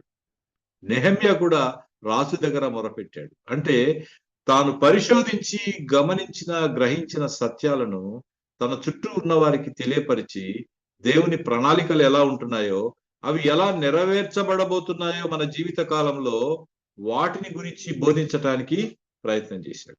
ఇశ్రాయేలీలకు దేవుని కట్టడలను, దేవుని విధులను బోధించటం, నేర్పించటం అనేది ఆయన తీసుకున్న ఒక దృఢ నిశ్చయం. ఇది నా ఒక్కడి వల్ల ఏమవుతుంది, నేను చేయలేను, నాకు కొంతమంది సహాయం కావాలా అని అనుకోలేదు ఆయన. నా వల్ల కాదని నిరుత్సాహపడలేదు. దానియేలు లాంటి వ్యక్తి రాజు దగ్గర ఉన్నతమైన స్థితిలో ఉన్నాడు. ఉన్నతమైన స్థితిలో ఉన్నవాడికి ఎంత అధికారంలో ఉంటుందో, ఎంత అధికారంలో ఉంటే అంత లంచగొండితనం ఎలా ఆక్రమించుకుంటుందో మనం ప్రభుత్వాలను చూస్తా ఉన్నాం. నెహ్రూ ఒక మాట అంటాడు, power leads to corruption, absolute power leads to absolute corruption అంటాడు. అధికారం ఉన్నప్పుడు దాని చుట్టూ కరప్షన్ కూడా ఏర్పడుతుంది, లంచగొండితనం ఏర్పడుతుంది. ఒక వ్యక్తికి సంపూర్ణమైన అధికారం ఉన్నప్పుడు ఆ వ్యక్తికి సంపూర్ణంగా ధనం ప్రోగు చేసుకోవడానికి అవకాశం ఉంది. అయితే దానియేలు అలాంటి శోధనలకు లొంగలేదు. అందుకే ఎంత ఉన్నతమైన స్థాయికి దేవుడు అతన్ని తీసుకెళ్లాడో, రాజులు అతన్ని అక్కడ ఉంచారో మనం చూడగలుగుతాం. అది శత్రు దేశంలో ఆ 70 సంవత్సరముల చెరకాలంలో దానియేలు యొక్క వ్యక్తిత్వం అది. అలాంటి వ్యక్తి ఒకవైపు ఉన్నాడు, దేవునికి నమ్మకంగా తన ప్రజలను తిరిగి తన స్వతంత్ర దేశానికి తీసుకురావడానికి ప్రయత్నం చేసే ఎజ్రా, నెహమ్యా లాంటి వ్యక్తులు మరొక వైపు మనకు కనపడతారు. ప్రజలను ప్రార్థనా పరులుగా తయారు చేయటానికి ఎజ్రా పూనుకున్నట్టుగా మనం చూస్తాం. తనొక్కడే, తన కుటుంబం మాత్రమే కాదు, తమ దేశం అంతటిని దేవుని వైపు త్రిప్పటానికి ఎజ్రా ప్రార్థనా పరుడుగా తయారైంది. ఇక్కడ ప్రశ్న ఏంటంటే, మరి మన ప్రార్థనా జీవితం ఎలా ఉంది, మన ఆత్మీయ జీవితం ఎలా ఉంది, మన ఆధ్యాత్మిక జీవితం ఎలా కొనసాగుతుంది, మన కుటుంబం, మన చుట్టూ ఉన్న సమాజం, లేదా మనం వెళ్తున్న మందిరం, అందులో మనం పోషిస్తున్న పాత్ర ఏంటి? మనం ఒక కంఫర్టబుల్ జోన్లోకి వచ్చేసాం. మన భక్తి వల్ల, మన తల్లిదండ్రుల ప్రార్థనా జీవితం వల్ల మనం ఆశీర్వదించబడ్డాం కాబట్టి ఈ కంఫర్టబుల్ జోన్ లో ఉండటానికి చాలా ఇష్టపడుతున్నాం. దీనిని దాటి 1 ఇంచు కూడా అటు ఇటు వెళ్ళటానికి మనము ఇష్టంగా లేము. మనం క్షేమంగా ఉన్నాం కదా అనే ఒక అన్కన్సర్న్, ఇతరుల పట్ల కన్సర్న్ లేని ఒక స్థితిలోకి మనం వచ్చేసాం. గ్రాహం స్టెయిన్స్ ను చంపడానికి ముందు, ఆయన కుమారుల్ని గ్రాహం స్టెయిన్స్ ను చంపడానికి ముందు నార్త్ ఈస్ట్ లో 2 కేథలిక్ నన్స్ ను రేప్ చేసి చంపేశారు 1 నెల ముందు. దాన్ని, ఆ యొక్క ఆక్షేపణను ప్రభుత్వం దృష్టికి తీసుకువెళ్లాలని తహసీల్దార్ గారికి, ఎంఆర్ఓ గారికి ఒక రిప్రజెంటేషన్ ఇద్దామని నేను ఇంకొక సహోదరుడు కలిసి కొన్ని మందిరాలకు తిరిగి అక్కడున్న సేవకులతో మాట్లాడి ఒక రిప్రజెంటేషన్ తయారు చేసి ఎంఆర్ఓ గారికి ఇద్దామని అడిగాం. అందరూ ఒప్పుకున్నారు. అయితే ఒక మందిరంలో ఉన్న దైవ సేవకుడు ఏమన్నాడంటే, అది ఎవరో కేథలిక్స్ కదా బ్రదర్ జరిగింది, మనకేం సంబంధం అంటే, కేథలిక్ ఆడవాళ్ళకు జరిగితే మనకు సంబంధం లేదంట. మనం దాంట్లో మన యొక్క అయిష్టతను వ్యక్తం చేయవలసిన అవసరం లేదంటాడు. చూసారా? మార్టిన్ న్యూములర్ అని ఒక రచయిత ఉన్నాడు. ఆయన ఒక పద్యం రాశాడు. ఆ పద్యంలో ఏముంటదంటే, అది 2వ ప్రపంచ యుద్ధానికి ముందు హిట్లర్ ప్రపంచాన్ని జయిస్తున్న రోజుల్లో జరిగిన సంభవాల్ని ఒక పద్యం రూపంలోకి మార్చాడు. ఈ నాజీలందరూ కలిసి మేముంటున్న కాలనీలోకి వచ్చారు. అప్పుడు నేను కిటికీలో నుంచి చూస్తున్నాను, పద్యం గురించి చెప్తున్నాను. కిటికీలో నుంచి చూస్తుంటే వాళ్ళు కమ్యూనిస్టులను పట్టుకొని పోయారు. నేను ఊరికే ఉన్నాను, ఎందుకంటే నేను కమ్యూనిస్ట్ కాదు కాబట్టి. తర్వాత వచ్చారంట మరుసటి రోజు, వాళ్ళు యూరోపియన్స్ పట్టుకుపోతున్నారంట. నేను ఊరికే ఉన్నాను, ఎందుకంటే నేను యూరోపియన్ కాదు కాబట్టి. తర్వాత వచ్చి వాళ్ళు అమెరికన్స్ పట్టుకుపోతున్నారు, అప్పుడు కూడా నేను ఊరికే ఉన్నాను, ఎందుకంటే నేను అమెరికన్ కాదు కాబట్టి. తర్వాత బిజినెస్ మెన్ పట్టుకుపోయారు మరుసటి రోజు వచ్చి, అప్పుడు కూడా నేను ఊరికే ఉన్నాను, ఎందుకంటే నేను బిజినెస్ మ్యాన్ కాదు. తర్వాత జ్యూస్ ను పట్టుకుపోయారు నెక్స్ట్ డే వచ్చి, అప్పుడు కూడా నేను ఊరికే ఉన్నాను, ఎందుకంటే నేను యూదుడని కాదు. అయితే వారం తర్వాత వచ్చి నన్ను పట్టుకున్నారు. నేను అప్పుడు గట్టిగా కేకలు వేస్తుంటే నన్ను విడిపించడానికి ఎవరు లేరు అంటున్నాడు. అంటే తన దాకా వచ్చేంత వరకు కేకలు వేయటం ఆపేశాడు, మౌనంగా ఉండిపోయాడు. నాకు సంబంధం లేదనుకున్నాడు, నేను యూదుని కాదనుకున్నాడు, నేను అమెరికా వాడిని కాదు, లేకపోతే ఇంగ్లాండ్ వాడిని కాదు, నేను కమ్యూనిస్ట్ని కాదు, నేను ఆ కమ్యూనిటీ కాదు, నేను ఈ డినామినేషన్ కాదు అనుకుని ఉంటున్నామే తప్ప, జరుగుతున్నది ఒక క్రైస్తవ సమాజానికి జరుగుతుందనే భావన మనలో తగ్గిపోయింది. అంతెందుకండి, ఈ కాంటెంపరీ సొసైటీలో మణిపూర్ విషయం జరుగుతా ఉంది, కొన్ని నెలలుగా అది మండిపోతా ఉంది. ఇంతమంది గొప్ప దైవజనులు ఉన్నారు దేశం మొత్తం మీద. ఒక ప్రార్థనా దినాన్ని, ఒక ఉపవాస దినాన్ని ప్రకటించి అందరూ కలిసి ప్రార్థన చేయమని ఒక ఓపెన్ ఇన్విటేషన్ ఇవ్వవచ్చు కదా. ఇంతవరకు దాని గురించిన మాట్లాడిన సంస్థ గాని, క్రైస్తవ సమాజం గాని, వ్యక్తులు గాని మనకు కనబడలేదు. చూసారా? ఎందుకు? అది ఎక్కడో మారుమూల మణిపూర్లో జరుగుతోంది. ఆ మైతేయులకు కుకీలకు మధ్య జరుగుతున్న ఒక ఘర్షణ. మనకు సంబంధం లేదు బ్రదర్, అది మనం దాంట్లో తలదూర్చాల్సిన పని లేదు. మీకు గ్రామీణ వాతావరణం గుర్తుంటే, ఇంతవరకు పూరి గుడిసెలు ఉండేటివి, పాకలు ఉండేటివి, అన్ని వరుసగా ఉన్నప్పుడు పాకలు, అక్కడెక్కడో ఒక పాక తగలబడడం ప్రారంభిస్తే, కాలడం ప్రారంభిస్తే, ఇక్కడున్న అందరూ వెళ్ళి ఆ పాకను ఆర్పడానికి ప్రయత్నం చేసేవాళ్ళు. నీళ్లు పోసి, ఇసుక పోసి దాన్ని మంటలు ఆర్పివేయడానికి ప్రయత్నం చేసేవాళ్ళు. వాళ్ళకి సహాయపడే వాళ్ళే తప్ప, ఆ మంటలేవో మా గుడిసె దగ్గరకు వచ్చిన తర్వాత చూసుకుందాంలే అని గుడిసె దగ్గర వాళ్ళు లేరు.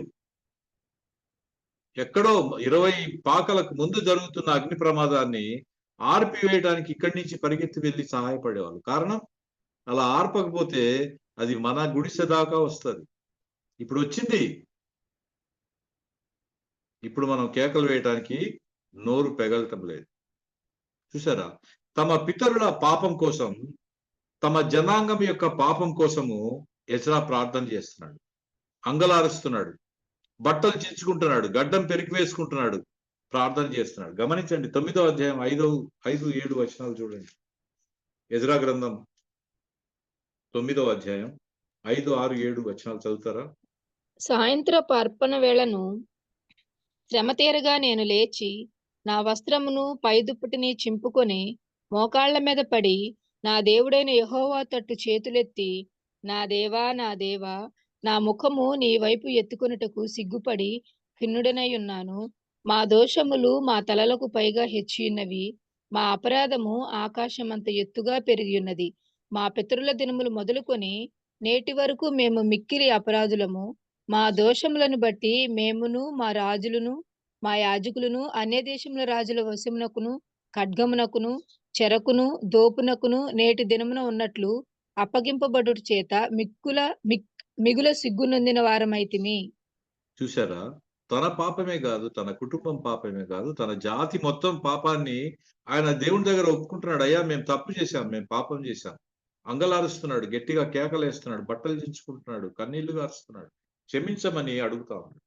దేవుడు అతని ప్రార్థనను ఆలకించి తన వాక్యాన్ని నెరవేర్చడానికి, తన ప్రవచనాన్ని నెరవేర్చడానికి వీరందరినీ తీసుకొని తన దేశానికి వస్తున్నాడు. రాజులు ఎంతమంది అంతరించినా, రాజ్యాలు ఎన్ని సమసిపోయినా, మన ప్రభువు, రాజులకు రాజు యొక్క రాజ్యము నిత్యం నిలిచి ఉంటుందనే విషయాన్ని మనం ఈ గ్రంథం ద్వారా గ్రహిస్తాం. అలా ఉండటానికి మన వంతు బాధ్యత మనం నెరవేరుస్తున్నామా? ఇది ప్రశ్న.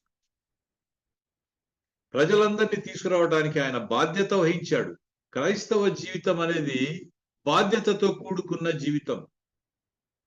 అది కేవలం హక్కులు మాత్రమే కాదు. మనం ప్రార్థన చేస్తే పొందే మనవులు పొందే లేదా ఆశీర్వాదాలను పొందే దీవెనలు పొందే జీవితం అని చాలా సార్లు అనుకుంటాం. అది వాటన్నిటికీ మించి అది ఒక బాధ్యతతో కూడిన జీవితం. అది ఎజ్రా జీవితంలో మనకు కనబడుతుంది. నేను మొదటి చెప్పాను, ఈ 2 పుస్తకాలు చూడటానికి పొలిటికల్ పిక్చర్ ఉన్నట్టుగా కనబడుతుంది, కానీ డీప్ డౌన్ గా అవి మన యొక్క ఆత్మీయ జీవితాన్ని, ఆధ్యాత్మిక జీవితాన్ని సవాలు చేసే పుస్తకంగా ఈ పుస్తకం మనకు కనబడుతుంది. ఎన్నో విషయాలు బోధించబడినట్టుగా మనము చూస్తాం. మనం ఇందాక చూసాము, చెప్పబడిన రాజులందరూ కూడా అన్యులే, అన్య జనాంగాల నుంచి వచ్చిన వాళ్ళే. అయితే అల్టిమేట్ గా దేవుడు తన చిత్తాన్ని నెరవేర్చుకోవటానికి వారిని ఉపయోగించినట్టుగా మనం చూస్తాం. వారిని వినియోగించే దేవుడు తన యొక్క ప్రవచనాలను నెరవేరుస్తాడు, తన ప్రజలను కాపాడు. ఎజ్రా తన ప్రజల విషయంలో నెరవేర్చవలసిన 4 బాధ్యతలను మనం ఇందాక చదివాం. అవి ఆయన బాధ్యతగా తీసుకున్నాడు. దేవుడు తన మీద ఉంచిన బాధ్యతలుగా తీసుకొని తన ప్రజలను సిద్ధం చేయడానికి ప్రయత్నం చేస్తాడు. ప్రశ్న ఏమిటంటే, ఇప్పుడు మరి మనం మన ఆత్మీయ జీవితంలో చేయవలసిన బాధ్యతలు ఏమైనా ఉన్నాయా? మనం గుర్తించామా? ఇంకా అసలు గుర్తించనే లేదా? వాటిని పరీక్షించుకోవటానికి ఎజ్రా జీవితం మనకు ఒక ఎగ్జాంపుల్ గా కనబడుతుంది. దేవుని రాజ్య విస్తరణలో మనకు ఏ బాధ్యతలైతే దేవుడు అప్పగించాడో ఆ బాధ్యతలను మనం నెరవేర్చకుండా కేవలం ఇది కావాలి అది కావాలి అని అడిగితే మాత్రమే దేవుడు సంతోషంగా ఉండగలడా? చూడండి, మీ ఇంట్లో ఒక సర్వెంట్ మెయిడ్ ను అపాయింట్ చేసుకున్నారు. ఆమెకి ఏదో ఒక పని చెప్తారు, అమ్మా పలాని పని చేయమని. ఆ బట్టలు ఉతికి పెట్టమనో, ఆ పాత్రలు గడవమనో, రూమ్ శుభ్రం చేయమనో చెప్తారు. ఆమె చేయకుండా మీతో ఊరికే కబుర్లు చెప్పి నెలైతే జీతం అడిగితే ఒప్పుకుంటారా మీరు? అసలు ఆమెను ఏర్పాటు చేసుకున్నదే పని చేయటానికి. ఆ పని చేయకుండా ఆమె ఉట్టి కబుర్లు చెప్పి, పాటలు పాడి, ప్రార్థనలు చేసి, ప్రసంగాలు చేసి, పని ఏం చేయకుండా వెళ్తే నెలైపోతానే జీతం ఇస్తాం ఆమెకు మనం? మరి దేవుడు మనల్ని ఎలా ఆశీర్వదిస్తాడు? ఎలా ఆశీర్వదించాలని మనం కోరుకుంటున్నాం? ఆయన పని ఏమి చేయము, ఆయన బాధ్యతలేమి మనం మోసుకోము, ఆయన మన చుట్టూ ఉన్న వారిని ఏమి దేవుని వైపు త్రిప్పడానికి ప్రయత్నం చేయము. మన ప్రార్థనలు, మన కోరికలు మాత్రం దేవుడు ఎప్పుడు సఫలం చేయాలని మనం కోరుకుంటాం. కానీ ఎజ్రా చూశారా, ఇక్కడ దేవాలయ నిర్మాణానికి అవసరమైన వనరులను కూడా సమకూర్చాడు. చెప్పాను ఇందాక నేను, బంగారు, వెండి, కొయ్య, నూనె అవన్నీ అక్కడే రాయబడి ఉన్నాయి. ఉప్పుతో సహా ఆ దేశం నుంచి తీసుకొచ్చాడు. మరి దేవుని పని నిమిత్తమై మనము ఎంత వనరులను సేకరిస్తున్నాం? ఆయన రాజ్య విస్తరణ నిమిత్తమై ఎంత డబ్బు మనం ఖర్చు పెడుతున్నాం? ఆలయ నిర్మాణం ఎక్కడైనా జరగవచ్చు, దేవుని సేవకులు ఎక్కడైనా ఉండవచ్చు, ఏ డినామినేషన్ కు చెందిన వారైనా అయి ఉండొచ్చు. వారి పట్ల మనం ఎలాంటి కన్సర్న్ కలిగి ఉన్నామనేది ఎజ్రా మనకు విసురుతున్న ఒక ఛాలెంజ్ గా మనకు కనబడుతుంది. ఈయన 4 పనులు చేయటానికి పూనుకున్నట్టుగా మనం చూసాం ఇందాక. అవునండి, పరిశోధించటం, దాని ప్రకారం నడుచుకోవటం, ఇశ్రాయేలులకు కట్టడలను బోధించటం, వారిని కూడా అదే మార్గంలో నడిపించటం, ధర్మశాస్త్రాన్ని చదవటం, ధ్యానించటం, ప్రజలకు బోధించటం అనే పని ఈయన చేస్తున్నాడు. తిరిగి తమ వాగ్దాన భూమిలోకి ప్రజలందరినీ తీసుకురావటానికి ఆయన ప్రయత్నం చేస్తున్నాడు. చెరలో నుండి ప్రజలను తీసుకొని వాగ్దాన భూమిలోకి నడిపిస్తున్నాడు. సాతాను చెరలో నుండి వాగ్దాన పరలోకంలోకి మన చుట్టూ ఉన్న వాళ్ళను నడిపించవలసిన బాధ్యత దేవుడు మన పైన ఉంచాడు. దేవుడు చేసే ప్రతి పనికి ప్రజలు ఆటంకపరుస్తారు, సమాజం ఆటంకపరుస్తుంది, ప్రభుత్వం ఆటంకపరుస్తుంది, అవరోధాలు ఏర్పడతాయి. ఇవన్నీ ఉన్నప్పటికీ వాటిని అధిగమించి మన చుట్టూ ఉన్న వాళ్ళని తీసుకెళ్ళటానికి దేవుడు మనల్ని ఇక్కడ ఉంచాడు. ఆ పని చేయటానికి దేవుడు మనల్ని కోరుకుంటున్నాడు.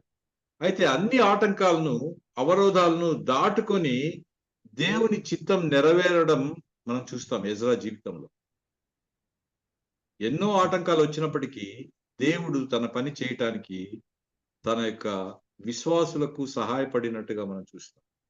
ఎంతో మంది హామానులను చూస్తాం మనం, ఎంతో మంది ఫరోలను చూస్తాం మనం బైబిల్లో, ఎంతో మంది హేరోదులు మనకు కనబడతారు, ఎంతో మంది నీరోలు మనకు కనబడతారు, బాలాకులు కనబడతారు, హిట్లర్లు కనబడతారు. వారు అడ్డుకున్నప్పటికీ దేవుని ప్రణాళికను వాళ్ళెవరూ ఆపలేరు. హిట్లర్ చివరికి ఏమన్నాడంటే ప్రపంచ పటం మీద యూదులను లేకుండా చేస్తానన్నాడు. చివరకు అతనే ఆత్మహత్య చేసుకొని చనిపోయాడు. యూదులు ఇంకా ఉన్నారు, దేవుని ప్రజలు ఇంకా ఉన్నారు. దేవుని పనిని ఆటంకపరిచే వాళ్ళు కనుమరుగైపోతారు తప్ప దేవుని ప్రజలు, దేవుని ప్రణాళికలు కొనసాగుతూనే ఉంటాయి. యూదులను, క్రైస్తవులను ఈ లోకంలో నిలబెట్టాలనేది కాదు దేవుని యొక్క ఉద్దేశం. అందుకు కాదు ఆయన సహాయపడుతున్నది క్రైస్తవ సమాజానికి. ఆయన తన సామ్రాజ్యాన్ని, తన రాజ్యాన్ని నిర్మించడానికి మొదటి నుంచి ప్రయత్నం చేస్తున్నాడు. అందులో భాగంగా యూదులు, క్రైస్తవులు కొనసాగుతున్నారు కాబట్టి వాళ్ళు అలాగే నేటికి నిలిచి ఉన్నారు. గొప్ప విమోచనకర్త ఈ లోకంలోకి రాబోతున్నాడు. దాన్ని ఆయన రాకడకు సిద్ధం చేయటానికి సంఘం ఇక్కడ ఉంది, క్రైస్తవ కుటుంబం ఇక్కడ ఉంది. ప్రతి క్రైస్తవుని పైన ఆ బాధ్యత ఉంది. విమోచనకర్తను ఆహ్వానించడానికి కావలసిన ప్రిపరేషన్ చేయడానికి ఈ సంఘం ఇక్కడ ఉంది. పైలట్ లాగా పని చేయాలి ఇక్కడ, ఒక అంబాసిడర్ లాగా పని చేయడానికి సంఘం ఇక్కడ ఉంది. ఒక మీటింగ్ ఏదైనా ఒక ప్రధానమంత్రి, ముఖ్యమంత్రి లేదా మంత్రులు, ఎమ్మెల్యేలో రావటానికి ముందు అక్కడున్న ప్రదేశాన్ని అంతా అలంకరించి పెడతారు. వీధులన్నీ ఊడుస్తారు, సున్నమంతా పోస్తారు, రోడ్డు పక్కన డెకరేషన్ చేస్తారు, ఇదంతా స్టేజెస్ అరేంజ్ చేస్తారు. అవన్నీ చేయటానికి సంఘం ఈ లోకంలో ఉంచబడింది. ఆఫ్టర్ ఆల్ 5 సంవత్సరాల పరిపాలనలో ఉండే ఎమ్మెల్యే గారి రాకడ కొరకే అంత సిద్ధపాటుంటే నిత్యత్వంలో రాజ్యాన్ని పరిపాలించటానికి రాబోతున్న యేసు ప్రభువును ఆహ్వానించటానికి సంఘం ఇంకెన్ని ఏర్పాట్లు చేయాలి? ఆ ఏర్పాట్లు చేయటానికి సంఘం ఈ లోకంలో కొనసాగుతోంది. చివరిగా ఒక మాట చెప్పి నేను ముగిస్తాను. బైబిల్లో ఉంది, యెహోవా కార్యమును అశ్రద్ధగా చేయువాడు ఏమనుందండి? శాపగ్రస్తుడు. శాపగ్రస్తుడు. యెహోవా కార్యము అశ్రద్ధగా చేయవాడు శాపగ్రస్తుడు. యెహోవా కార్యము అజాగ్రత్తగా చేయువాడు శాపగ్రస్తుడు అని ఉంది. నేను ఒక ప్రశ్న అడిగి వదిలేస్తాను. అజాగ్రత్తగా చేయువాడే శాపగ్రస్తుడైతే మరి అసలు చేయనివాడు?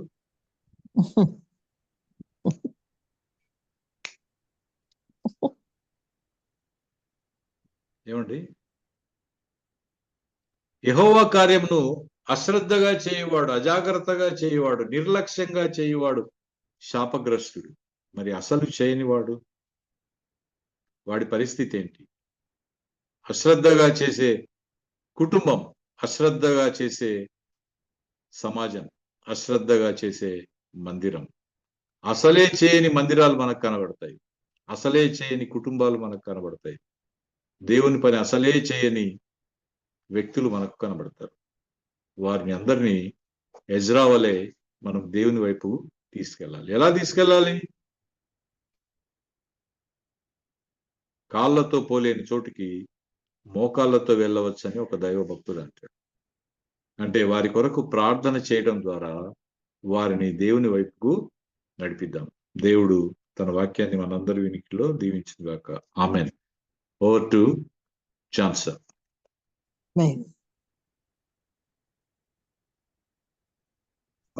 John Shaker. Praise the Lord. Hallelujah. Thank you so much, Aygaru, for the wonderful word. నేను ఎంతగానో ఎంకరేజ్ చేయబడ్డాము, దీవించబడ్డాము. బట్ దేవునికి వందనాలు. సహవాసం తరపున మీకు ప్రత్యేక వందనాలు తెలియజేస్తున్నాను గారు. ప్రార్థన చేసుకొని ముగించుకుందామండి. ఆ మధ్యలోనే రెవరెండ్ జామ రవికుమార్ అయ్య గారు, మీరు ముగింపు ప్రార్థన ఆశీర్వాదం వచ్చిన ప్రార్థన చేసుకుందామండి. పరిశుద్ధమైన తండ్రి, నీ బంగారు మొదలు వందనం ప్రభా, నీ సేవకులు ప్రభా, సురేష్ బాబు గారి ద్వారా ప్రభా, యజ్రా జీవితంలో ఉన్న ప్రభా, అనేకమైన ఆత్మీయ సత్యాలు తండ్రి ప్రభా, మేము వినడానికి ప్రభు ఇచ్చిన శాశ్వత సమయాన్ని బట్టి వందనాలు తండ్రి. నెహెమ్యా, ఎజ్రా ప్రభ వారికి అప్పగించమని పనులు తండ్రి బహు నమ్మకస్తులుగా ఉన్నారయ్యా. అయ్యా నీ మందిరం నిర్మాణానికి కావలసిన ప్రభ సమస్తాన్ని సమకూర్చేవారిగా ఉన్నారు ప్రభా. నువ్వు కూడా ప్రభా ఎవరైతే వ్యతిరేకించారో వారి ద్వారా ప్రభా సమస్తాన్ని సమకూలపరిచా ప్రభా. నా శత్రువులు నాకు భోజనం సిద్ధపరిచేది మన చదివించిన రీతిగా ప్రభా. అయ్యా తండ్రి నువ్వు చూపించిన ప్రతి కృపను బట్టి వందనాలు చెల్లిస్తున్నాను తండ్రి. అదేవిధంగా ప్రభా యెహోవా పనులు ప్రభా నిర్లక్ష్యంగా చేయవాడి శాపగ్రస్తుడు అయితే అసలు చేయని వాడి పరిస్థితి ఏంటి అన్నట్టుగా ప్రభా నీ దాసుడు ప్రభా మా ముందు విడిచి సవాళ్ళను ప్రభా స్వీకరించే కృప మనకు దయచేయమని ప్రార్థన చేస్తున్నాను తండ్రి. నీ దాసునికి ఇచ్చిన ప్రభా వాక్య అనుభవం అదేవిధంగా వ్యక్తిగత అనుభవం ద్వారా ప్రభా అనేక ఆత్మీయ సత్యాలను కొన్ని సంవత్సరాలుగా బోధిస్తూ ఉండగా నీ సేవకులను ప్రత్యేకంగా దీవించండి, ఆశీర్వదించండి. ఇంకా అనేక స్థలాల్లో బహుబలంగా వాడుకోమని అనుగ్రహించిన కుమార్తెను అల్లుడిని ప్రభా మనవాళ్ళు కూడా ప్రత్యేకంగా దీవించమని ప్రార్థన చేస్తున్నాను తండ్రి. వెత్తబడి వాక్యం తండ్రి 30 దంతులుగా 60 దంతులుగా 100 దంతులుగా ప్రభా ఫలింపు చేయండి. విన్న వాక్యం తండ్రి విని విడిచిపెట్టేవారు కాకుండా మా జీవితంలో సరి చేసుకోవాల్సిన విషయాలు సరి చేసుకొని ముందుకు సాగలిగే భాగ్యం మాకు దయచేయమని ప్రభా ఈ కామన్ ప్లాట్ఫామ్ ఏర్పాటు చేసిన బాబీ రత్నాకర్ గారిని వారి ప్రభ కుటుంబాన్ని ప్రభ సంవత్సరం ప్రత్యేకంగా దీవించండి. సహకరిస్తున్న ప్రభ జాన్సన్ గారిని, స్వరూప్ గారిని, ఝాన్సీ గారిని ప్రత్యేకంగా దీవించండి ప్రభ. రాబర్ట్ జేమ్స్ అయ్య గారి కోసం ప్రత్యేకంగా ప్రార్థన చేస్తున్నంత నీ దాసులు ముట్టండి ప్రభ. ఇంకెవరైతే అనారోగ్యంతో ఉన్నారో వారిని దీవించండి ప్రభ. అదేవిధంగా దాతను ప్రభ ప్రార్థన చేస్తున్నాను తండ్రి. అయ్యా తండ్రి మధ్యన ప్రభ జరిగిన వివాహంలో ప్రభు మీరు ఉన్నారు ప్రభు. మీకు వందనాలు తండ్రి. ఆ బిడ్డను దీవించాను నమ్ముతున్నాను. నీకు వందనాలు తండ్రి. ఇంకెవరైతే అనారోగ్యంతో ఉన్నారో, ఆర్థిక ఇబ్బందుల్లో ఉన్నారో, ఆర్థిక అవసరాల్లో ఉన్నారో, ఆరోగ్య సమస్యలను ప్రతి ఒక్కరిని ముట్టు పేరు పేరు దీవించమని అయ్యా ప్రభ మాకు తెలిసిన అవసరాలు మీకు తెలిసిన ప్రతి అవసరాన్ని ప్రతి కుటుంబంలో ప్రభ తీర్చి మీరే సకల మహిమగంతా ప్రభావం పొందుకోమని మీరు మేము చేయవలసిన ప్రతి పనులు నీ సుట్యాన మార్గాన్ని చూపించమని ఈ చిన్న ప్రార్థన మా ప్రభును ప్రియకుమారుడైన యేసుక్రీస్తు దివ్య నామాన్ని వేడుకుంటున్నాం పరమ తండ్రి. ఆమేన్. తండ్రి ఈ నామం పరిశుద్ధపరచబడును గాక, నీ రాజ్యం వచ్చును గాక, నీ చిత్తం పరలోకమందులాగా భూమి యందు నెరవేరును గాక. మాకు కావాల్సిన అనుదిన ఆహారం దయచేయము. మా ఎడల అపరాధము చేయవారిని క్షమించినట్లు మా అపరాధములను క్షమించు. శోధన లేక తప్పించు. ఎందుకంటే రాజ్యం, శక్తి, మహిమ నిరంతరం నీవే. ఆమేన్. మన తండ్రి అయిన దేవుని ప్రేమ, కుమారుడైన యేసుక్రీస్తు కృప, పరిశుద్ధాత్మక అన్యోన్య సహవాసం అక్క జబర్దాసు సురేష్ బాబు గారికి, ఆయన కుటుంబానికి, అది ఇందులో పాల్గొన్న బిడ్డలకు ఆయన కృప సదాకాలం తోడే నడిపించును గాక. ఆమేన్. ఆమేన్. ఆమేన్. హల్లెలూయా. Praise the lord. ప్రార్థించిన జామ్ రఘుమర గారికి సహవాస ప్రత్యేక వందనం తెలియజేస్తున్నామండి. ఇప్పుడు వచ్చిన ప్రతి ఒక్కరికి పేరు పేరున వందనాలండి. ఈరోజు వాక్యం ఎంతగానో మన ఎంతో బాధ్యతను తెలియజేసింది. ఎంతో ప్రార్థన చేయవలసిన అవసరం ఉంది. దయచేసి వాక్యాన్ని మళ్ళీ మనం వినాలని అనుకున్న ఆశపడినా మరొకసారి మన సమయాన్ని వెచ్చించి ఒకసారి మన రికార్డింగ్స్ లో యూట్యూబ్ లో అలాగే మన గ్రూప్ లో అవైలబుల్ ఉంటుందండి. దయచేసి ఇంకొకసారి వినాలని ఆశపడినట్లు దయచేసి గమనించవలసి కోరుచున్నాము. అలాగే ఫ్రెండ్స్ ని కొలీగ్స్ షేర్ చేద్దామండి. ఇంకా గ్రూప్ లో ఇంకా తక్కువ మెంబర్సే మనకి కొంచెం ప్రార్థన చేస్తున్నాము. ఒక్కొక్క ఇద్దరిని యాడ్ చేయాలి, జాయిన్ చేయాలని చెప్పేసి మరి ఈ రెండింగ్ వచ్చామండి. తెలియజేద్దాం, ఇతరులకి ప్రార్థన చేద్దాం, ఎంకరేజ్ చేద్దాం. అది దేవుని చిత్తం అయితే ఎక్కువ మంది జాయిన్ అయ్యే వారు కూడా దేవుని పొందుకోవాలని ఆశపడదాం. వచ్చిన ప్రతి ఒక్కరికి పేరు పేరు వందనాలండి. రేపు దినం తిరిగి కలుసుకున్నాము. Have wonderful day. అందరికీ వందనాలండి. Praise the lord.